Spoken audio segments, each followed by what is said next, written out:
जय श्री सीताराम। राधे राधे। श्रीमन नारायण। जय माता दी। कैसे हैं आप सब? आशा करता हूँ आप सब बिल्कुल ठीक ठाक ही होंगे। ऐसे भगवान की महती कृपा आप सब के ऊपर बरसती रहे।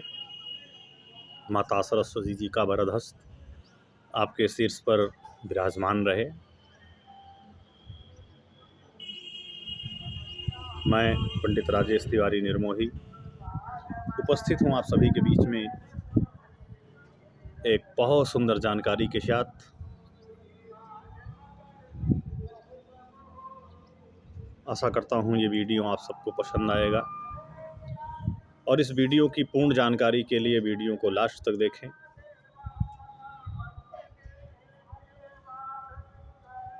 आज मैं एक बहुत सुंदर जानकारी आपको देने का विचार बनाया हूँ और मैं डेली आप लोगों के ही फरमाइश पर, आप लोगों के ही आदेश पर वीडियो अपलोड करता हूँ,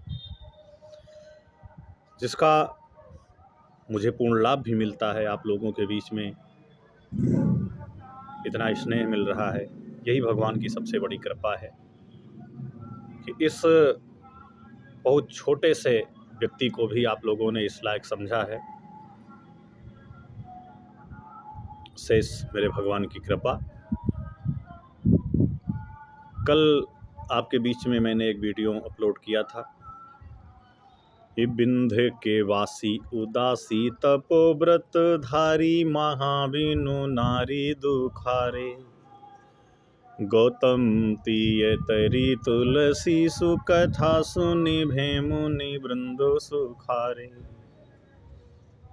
ये वीडियो आप लोगों ने बहुत सुंदर स्नेह दिया, अधिक से अधिक लोगों ने देखा और परम संतोष हमें तब मिलता है जब आप लोगों के ही बीच से किसी न किसी का मुझे फ़ोन आ जाता है। आज तो कई लोगों ने मेरे पास फ़ोन किया और ढेर सारी शुभकामनाएं दिया। उन लोगों का भी मैं हृदय से आभारी हूँ। और एक शिकायत किया है, महाराज जी आप जो फ़ोटो लगाते हैं उस पर अपना मोबाइल नंबर ज़रूर लिखा करें। तो मेरे भाई, मोबाइल नंबर तो मैं लिख सकता हूँ, कोई बड़ी बात नहीं है, लेकिन कम से कम अगर आपका स्नेह है तो आप नंबर ढूंढेंगे और ढूंढ करके मिलाएंगे तो ज़्यादा आनंद आएगा। और वैसे भी नंबर हमारे तो आप सभी के पास हैं। कई वीडियो में मैंने पट्टी पर भी वीडियो में चलाया था मोबाइल नंबर। आज मेरी जो चर्चा है ये रामचरितमानस से हट के है, क्योंकि आज विचार ही लोगों का ऐसा रहा कि महाराज जी रामचरितमानस से कुछ हट करके बनाया जाए। और एक शंका व्यक्त किया। श्री नरोत्तम दास जी ने बहुत सुंदर पद्य लिखा है, उसी पर भक्तों का थोड़ा सा विचार रहा। और पद्य क्या है? जब सुदामा जी भगवान श्याम के पास गए और उनकी दशा देखा तो भगवान करते क्या हैं? ऐसे बिहाल बेवाइन सो पग कंटक जाल लगे पुनि जोये। हाय महादुख पाए सखा तुम आए तैना की तय दिन खोए। देखी सुदामा की दीन दशा करुणा करके करुणा निधि रोए। और शंका कहाँ होती है कि पानी परात को हाथ छुयो नहीं, नैनन के जल से पग धोए। पानी परात को हाथ छुयो नहीं, नैनन के जल से पग धोए। इसी बात पर शंका होती है कि महाराज जी जब भगवान श्याम को अपने आंसुओं से ही ब्राह्मण के पैर धोने थे तो परात में पानी लाने की आवश्यकता ही क्या थी? और फिर कितनी आंसू भगवान के नेत्रों से प्रवाहित हुई कि सुदामा जी के चरण धुल गए।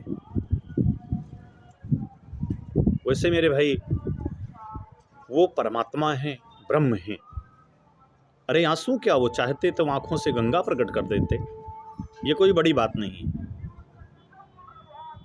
लेकिन अब सोचने वाली बात यह है कि सुदामा के चरणों को भगवान ने धोया, और धोया ही नहीं, भागवत में श्लोक भी है, धूपै सुरभिर्मित्रं प्रदीपावलिभिर्मुदा अर्चित्वा वेद तांबूलम गाम च स्वागतमब्रवीत। धूप दीप नैवेद्य से सुदामा का पूजन भी किया, आरती भी किया, अर्चना किया, अर्चित्वा वेद तांबूलम। तो सुदामा जी के चरणों को भगवान ने आंसुओं से धोया और परात के पानी को छुआ भी नहीं।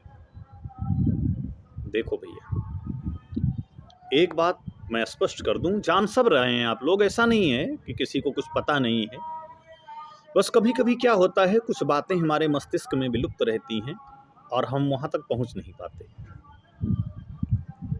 सुदामा जी के पैरों को भगवान ने अकेले नहीं धोया,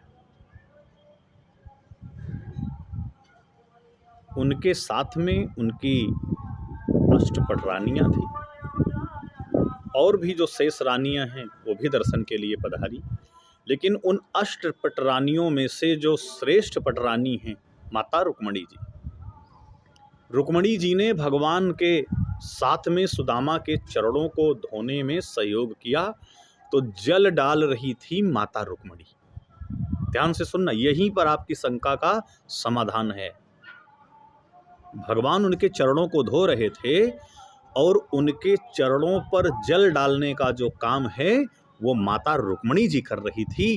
तो भगवान श्याम ने परात के जल को स्पर्श किया ही नहीं, केवल रोते रहे और उनके अश्रु, भगवान श्याम के जो अश्रुबिंदु हैं वो सुदामा जी के चरणों पर गिरते रहे, और वो ध्यान ही नहीं दे रहे हैं कि ये हमारे अश्रु गिर कहाँ रहे हैं, बस वो चरणों को धोने में मस्त हैं। और देखने में ऐसा लग रहा है, तो इसमें गलत कुछ भी नहीं है कि पानी परात को हाथ छुयो नहीं, नैनन के जल से पग धोए। सुदामा के चरणों को धोते समय भगवान श्याम ने परात के जल को हाथ छुयो नहीं, हाथ से नहीं छुआ। उसका काम माता रुक्मणी जी कर रही थी और भगवान श्याम ब्राह्मण के चरणों को धो रहे थे, जबकि सुदामा जी मना कर रहे थे कि भैया मेरे चरणों को आप मत धोइए, मेरे पैरों की त्वचा इतनी सख्त है कि अगर आपके नरम हाथों में लगी तो आपका हाथ जख्मी हो जाएगा, इसलिए आप मेरे चरणों को मत धोएं। लेकिन भगवान ने तो हमेशा ब्राह्मण का सम्मान किया है। रामचरितमानस में तो बाबा जी ने स्वयं लिखा है, और यहाँ तक वाल्मीकि रामायण में भगवान राम जी के शब्द क्या हैं, कि विप्र प्रसादात् धरणीधरोऽहम्, विप्र प्रसादात् कमलावरोऽहम्, विप्र प्रसादात् अजितोऽजितोऽहम्, विप्र प्रसादात् मम नाम रामः। मैं जो कुछ भी हूँ ब्राह्मणों के अधीन हूँ, ब्राह्मणों के कृपा से हूँ। मैंने लक्ष्मी का वर्ण किया, ब्राह्मणों की कृपा है। मुझे लोग धरणीधर कहते हैं, ब्राह्मणों की कृपा है। तो आज ऐसा ब्राह्मण, और इसमें एक रिश्ता भी है महाराज, मित्रता का। भगवान कन्हैया के परम मित्र हैं महाराज सुदामा जी। तो जब अपने बचपन के मित्र को भगवान कन्हैया ने देखा तो आप तो जानते हैं आंसू दो समय आते हैं, ज़्यादा सुख में और ज़्यादा दुख में।